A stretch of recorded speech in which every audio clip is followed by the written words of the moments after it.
हो रहा है। आप प्रताप भानु मेहता का भी इंडियन एक्सप्रेस में लेख पढ़िएगा कि किस तरह से संस्थाओं को लेकर और उपराज्यपाल के अधिकारों की व्याख्या लेकर एक चुने हुए मुख्यमंत्री के साथ हो रहा है। वो तोमर के साथ अरविंद केजरीवाल की क्या नैतिकता है उसमें मैं नहीं जाना चाहता। मैं इसका उत्तर देता हूं। हो सकता है कि आपके साथ में सहमत हूं। प्रताप भानु मेहता जी का उदाहरण दिया ना, मैं कहूंगा हजार प्रताप भानु मेहता मिलकर भी। नीतीश कुमार ने भी कहा कि वो भी ऐसा महसूस करते हैं कि राज्यों के साथ भी इस तरह का हो रहा है। नीतीश कुमार जी को छोड़िए, क्योंकि राजनेता तो बहुत विरोधी ही कहेगा ना भाई, आपके बारे में दूसरा काउंटर व्यू कौन करेगा?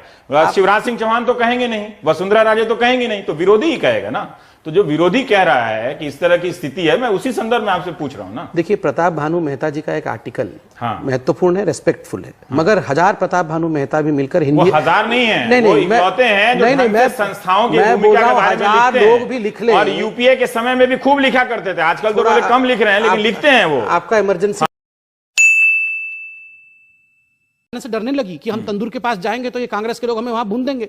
नहीं, एक आदमी ने बड़ा खराब काम, बिल्कुल सही जवाब दे रहा हूं। आप ठीक है, आप कह रहे हैं कि महिलाएं डरना, आप क्या जवाब दे रहे हैं? आप बोल रहे हैं कि वो आदमी डर रहा है आमिर खान कोई भी मीट नहीं बनाएगा, तो हम यही ना बोलेंगे। अरे आपको बहुत सुना, आप इतना बता दीजिए, आमिर खान के बयान से अगर देश की बदनामी होती है तो ये पाकिस्तान भेजने वाले बयानों से देश का क्या होता है? नाम होता है देखिए कि हम पाकिस्तान का टूरिज्म प्रमोट कर रहे हैं, क्या होता है? देखिए, आमिर खान जी के बयान से देश का क्या होता है मैं तो नहीं जानता हूं, मगर पूरे विश्व में आमिर खान एक साधारण व्यक्ति तो है नहीं। आप लोग सरकार पे क्यों दिल पे ले लेते हैं? जैसे अरुण शौरी ने आलोचना की प्रधानमंत्री की, जुबान से बोल रहे हैं, उनके बहुत सारे शब्दों से मैं भी इत्तेफाक नहीं रखता कि इस तरह से नहीं बात बोलना चाहिए, बिल्कुल नहीं। लेकिन उन्होंने कहा कि मेरा बेटा जो शारीरिक रूप से चुनौतियों का सामना कर रहा है ना, विशेष रूप से सक्षम है बेटा, उसको भी निशाना बनाया। बीजेपी का नहीं, लेकिन सोशल मीडिया, आप हर बात की आलोचना को, असहिष्णुता को आप अपने दिल पे क्यों ले लेते हैं? नहीं, ये आप क्यों ले लेते हैं कि देश की बदनामी हो रही है? देश में तो है ही, आप देख लीजिए। सबसे पहले कि प्रधानमंत्री ने कुछ भाषण दिया और 15 लाख 12 लाख, ये क्लैरिफाई करना बहुत अनिवार्य है, क्योंकि बार बार ये विषय उठ रहा है। इसका वीडियो है, मैं वीडियो भी सुना हूं, अभी तो क्लैरिफाई कर रहा हूं, वीडियो मैंने सुना है। चाहिए। और रवीश जी, आप भी मानेंगे कि 2009 से जब यह विषय नहीं था, इस विषय को हिंदुस्तान में लाने वाला कौन था? तो भारतीय जनता पार्टी। ऐसा नहीं है, भारतीय जनता पार्टी के जन्म से पहले से ही। सलीम साहब, मैंने आपको इंटरप्ट किया क्या एक सेकंड के लिए? 1974 में वांचू कमेटी सलीम साहब, भारतीय जनता पार्टी बनने से पहले मैं किसी को भी इंटरप्ट कर रहा था। देखिए, मुझे लगता है असत्य नहीं। रवीश जी, ये रहने दीजिए, नहीं जाना। अब आप लोग क्या कर रहे हैं मैं उस पर जाना कि वो अब विश्वसनीय है कि नहीं। इनसे तो नहीं पूछ रहे थे कि क्या कर रहे हैं, आप मुझसे पूरा बताइए, आप उसका जवाब दीजिए। मैंने स्पष्ट रूप से कहा कि नरेंद्र मोदी जी ने जो अपने भाषण में एक पूरा खाका रखा, स्वाभाविक रूप से जो टास्क फोर्स इत्यादि देश में विशिष्ट लोग हैं, उन्होंने जो रकम कहा, उस रकम के ऊपर एक खाका रखा गया, जागृत लोगों को किया गया। मगर एज अ प्रधानमंत्री जब कमान उनके हाथ में है, बागडोर उनके पास है, स्वाभाविक रूप से ये बहुत अनिवार्य है कि एक बहुत रेस्पॉन्सिव रकम कोट करना पड़ेगा। आकलन तो बता ही सकते थे कि इतना काला धन है, 4 लाख करोड़ नहीं है, जो 60 वर्षों में कैलकुलेट नहीं हो पाया, वो जरूर होगा। 60 वर्षों में ही कैलकुलेट है, ये हिंदुस्तान का कैलकुलेशन, ग्लोबल फाइनेंशियल इंटीग्रिटी का कैलकुलेशन। आप ये कह रहे हैं कि आपने गलती कर दी, वो एपी सिंह डायरेक्टर जो सीबीआई के हैं उनके बात पर भरोसा करके नहीं करना चाहिए। का काम होता है कि जिन विषयों पर कार्यवाही नहीं हो रही है, जिन विषयों पे पब्लिक मूड है, उसको जागृत करके पब्लिक में जागरण,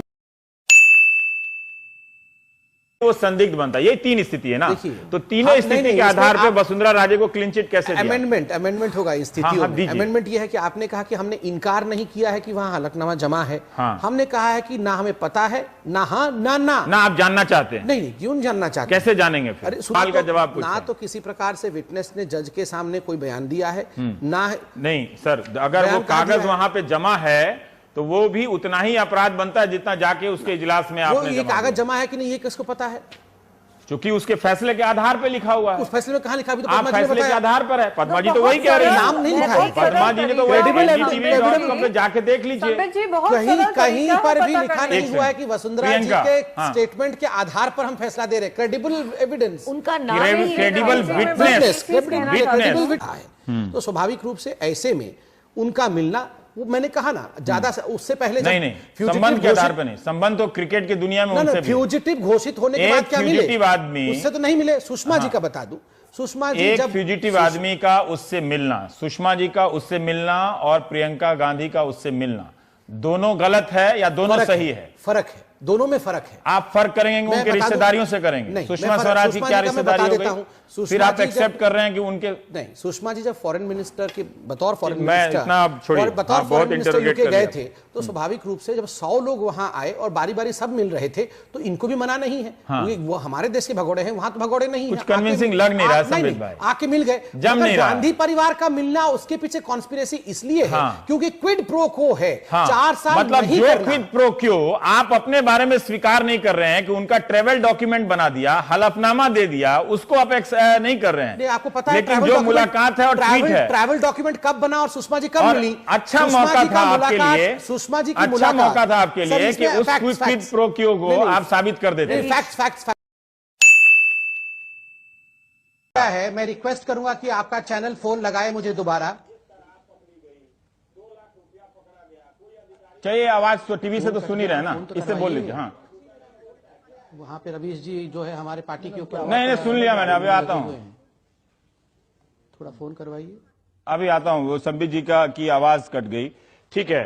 जरूरत क्या थी जो अभी 1 महीने की नहीं, रवीश जी मुझे एक ऑब्जेक्शन है, बार-बार मेरे फोन लाइन को काट दिया जा रहा है और आपका अरे संबित भाई, आप भी जानते हैं टीवी में कट जाता है, गजब है भाई। ड्रामा का भी एक लिमिट होता है संबित भाई, आप जानते हैं अच्छी तरीके से। नहीं, ड्रामा का लिमिट नहीं है। ड्रामा कर रहे हैं आप, और क्या कर रहे हैं? आपको पता है कि टेलीविजन में सिग्नल कट जाता है, आप काट दिया जा रहा है, और कोई मुझे काम नहीं है कि हम आपको काट दे रहे हैं। गजब हाल है, बोलिए ना, 5 मिनट बोलिए आप। हो रहा है आप जानते हैं अच्छी तरह से, हमको और कोई काम नहीं है क्या? सवाल पूछा जाता है और हर बार आप जवाब दीजिए। आपका कट गया तो आप लगाइए ना साहब, आपके पास जवाब नहीं है क्या? आप इतनी बड़ी पार्टी हैं, 70-75 प्रवक्ता हैं आपके, आपको कौन लाइन काट लेगा? गजब बात करते हैं। बोलिए, मैं नहीं टोकने वाला। पूरा देश देख रहा है। देश कुछ नहीं देख रहा है, आपसे मैं सवाल पूछ रहा हूं, आप उस सवाल का जवाब दे दीजिए। देश को टीवी से नहीं दिखता है। अगर देश को ये भ्रम है कि उसको टीवी से दिख रहा है और एंकर और प्रवक्ता के बोलने से, तो मैं देश को बोल रहा हूं कि वो देखते रहे। ये गलत बात है। जो आप कहना चाहते थे आप कहिए, लेकिन कोई जानबूझ के नहीं काटा है। संबित भाई, आप जानते हैं, प्लीज नहीं रवीश जी, प्लीज, मैं क्या बात करते? अब आप मुझे ये यकीन दिलाना चाहते हैं कि अब अपने लोगों को जज नहीं बनाया जा रहा है? नहीं, देखिए, कमिटेड जुडिशरी एक ऐसा नहीं, अगर आप डरा देंगे तो मैं मान लूंगा। नहीं, सुनिए ना,